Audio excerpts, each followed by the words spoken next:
If debt feels heavier at night, you're not imagining it. For many people, the day feels manageable because they stay busy and focused on what's right in front of them. Work, errands, and distractions help push uncomfortable thoughts aside. But when night comes and things get quiet, the debt gets loud. Bills you didn't think about all day start replaying in your head, and decisions you avoided suddenly feel urgent. That familiar thought shows up. I should be further along than this. This isn't because you're irresponsible or bad with money. The reason debt feels worse at night has very little to do with money itself. It has everything to do with how your brain works under stress. During the day, your brain is in task mode. It focuses on getting through things and temporarily suppresses deeper worries. At night, when distractions fade, your brain switches into reflection mode and starts processing unresolved stress. Debt represents unfinished business, open decisions, unknown outcomes, and uncertainty. And your brain doesn't like uncertainty because, from a survival standpoint, uncertainty equals risk.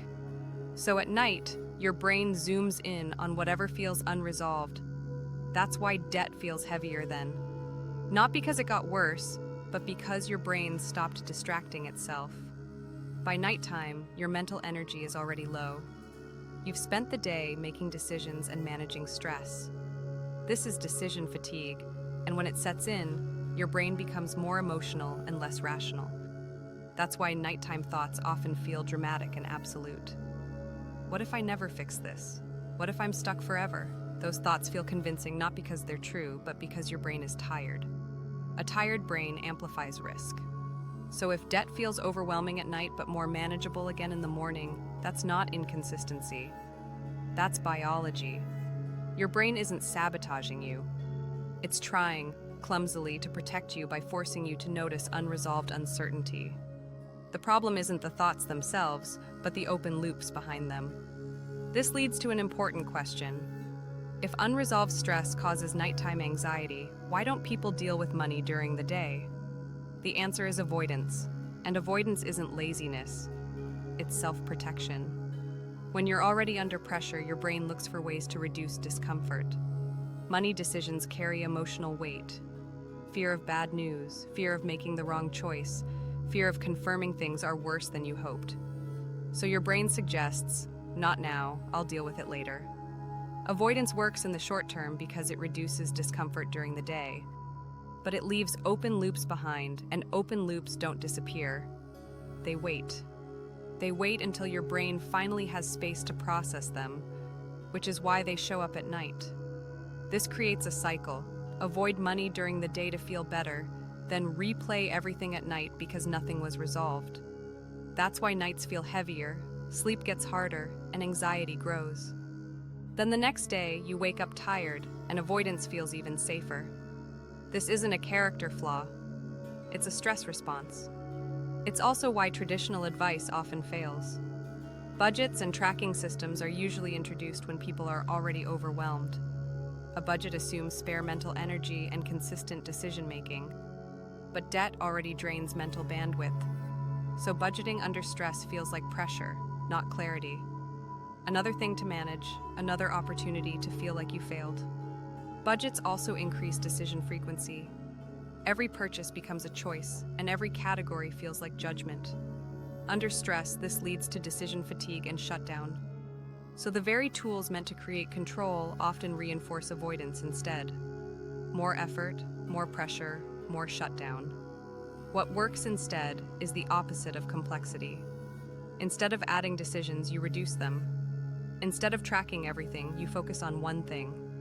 Progress under stress doesn't come from optimization. It comes from stabilization. Stabilization means fewer urgent decisions, fewer unknowns, and fewer open loops. When pressure drops, your brain can re-engage. This is where small wins matter. A small win isn't fixing everything. It's one action that reduces pressure instead of increasing it.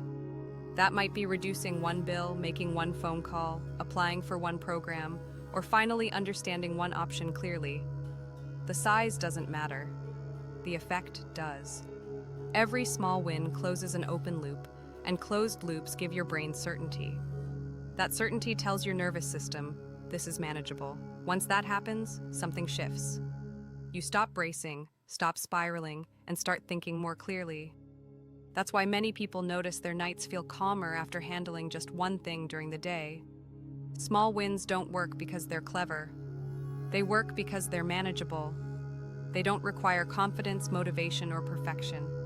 They just require one doable step. And once that step is taken, momentum becomes possible. Everything comes back to this. Debt feels worse at night because unresolved stress piles up. Avoidance keeps loops open and pressure keeps the cycle alive. What actually helps is relief. One small win, one closed loop, one decision handled. If nothing changes, nothing changes. Waiting doesn't reduce debt stress, but pushing harder doesn't work either. The way forward is choosing a starting point that feels manageable.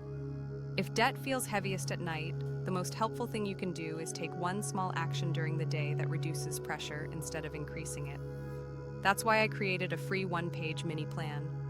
Not a budget, not a course, just a simple way to focus on the next 48 hours, identify the easiest pressure point, and create one real win.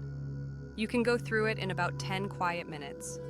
No hype, no pressure, just a place to start. Check the link below. Start with one small win, and let relief do the rest.